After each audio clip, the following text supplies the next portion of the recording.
Hello friends, ఈరోజు మనం ఎక్సెల్లో ifs అనే కండిషన్ గురించి నేర్చుకుందాం. సో ఈ ఇఫ్స్ అనే కండిషన్ వల్ల మనకి యూజ్ ఏంటంటే ఓన్లీ మనకి ట్రూ కండిషన్స్ చెక్ చేయడానికి ఇది మనకి చాలా బాగా యూజ్ అవుతుంది. సో దీని ఎగ్జాంపుల్ ఏంటో ఇప్పుడు చూద్దాం మనం.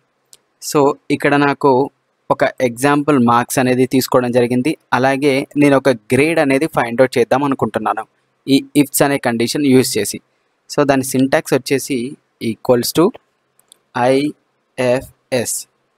సో ఇక్కడ మీరు చూసుకున్నట్లయితే logical test 1 comma value if true. So for example నేను A2 గ్రేటర్ దాన్ 80 అని ఉంటే నా గ్రేడ్ వచ్చేసి A అని రావాలి అనుకుంటున్నా. సో అలాగే కామా మనకి వెంటనే logical test 2 value if true. ఇక్కడ మీరు చూసుకుంటే value if true 1, value if true 2, అంటే ఓన్లీ ట్రూ వాల్యూస్ మాత్రమే మనకి రిటర్న్ చేయడం జరుగుతుంది అనమాట. ఈ ఇఫ్స్ అనే కండిషన్ యూజ్ చేసి ఓన్లీ మనం ట్రూ వాల్యూస్ మనం ఫైండ్ అవుట్ చేయడానికి ఈజీగా ఉంటుంది. సో ఫర్ ఎగ్జాంపుల్ నాకు A2 అనే వాల్యూ గ్రేటర్ దాన్ 70 ఉంటే నాకు గ్రేడ్ అనేది B కావాలి అని చెప్పేసి అంటున్నా. తర్వాత కామా ఫర్ ఎగ్జాంపుల్ A2 అనే వాల్యూ గ్రేటర్ దాన్ నాకు 60 అని ఉంటే C అనేది గ్రేడ్ రావాలి అని చెప్పేసి అంటున్నా. అలాగే మళ్ళీ A2 అనే వాల్యూ గ్రేటర్ దాన్ ఒకవేళ 50 అని ఉంటే కామా నాకు D అనేది రావాలి అనుకుంటున్నా.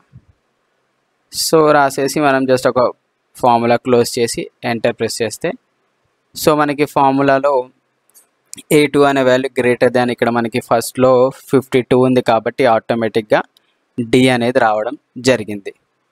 సో మనం ఫార్ములాని కిందికి డ్రాగ్ చేసి చూసుకుందాం. సో ఇలా మనకి గ్రేడ్స్ అనేవి ఆటోమేటిక్గా వచ్చేసాయి చూడండి. సో ఇది ఎలా చెక్ చేస్తుంది అంటే ఫస్ట్ ఇక్కడ ఫార్ములాలో ఎక్కడ ట్రూ కండిషన్ అవుతుందో చెక్ చేసుకుంటుంది. సో ఇక్కడ మనకి ఇచ్చిన A2 గ్రేటర్ దాన్ 50 అనేది D అనేది ట్రూ కాబట్టి ఆటోమేటిక్గా మనకి ఆ D అనే వాల్యూ వచ్చేసింది. సో మళ్ళీ నెక్స్ట్ కండిషన్లో ఇది ఎక్కడ ట్రూ అవుతుందో చూసుకుంది. ఇక్కడ మనకి A3 గ్రేటర్ దాన్ 70 అయితే B అనే గ్రేడ్ మనకి రావాలి అని ఇచ్చాం కాబట్టి ఇది 75 అనేది 70 కన్నా గ్రేటర్ దాన్ కాబట్టి ఆటోమేటిక్గా B అనే గ్రేడ్ మనకి వచ్చింది.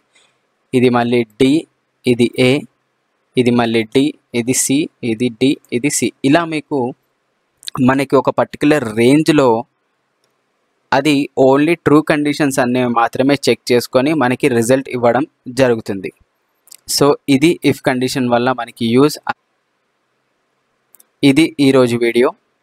ఈ వీడియో కనుక మీకు నచ్చినట్లయితే షేర్ చేయండి, లైక్ చేయండి, కామెంట్ చేయండి. Thank you.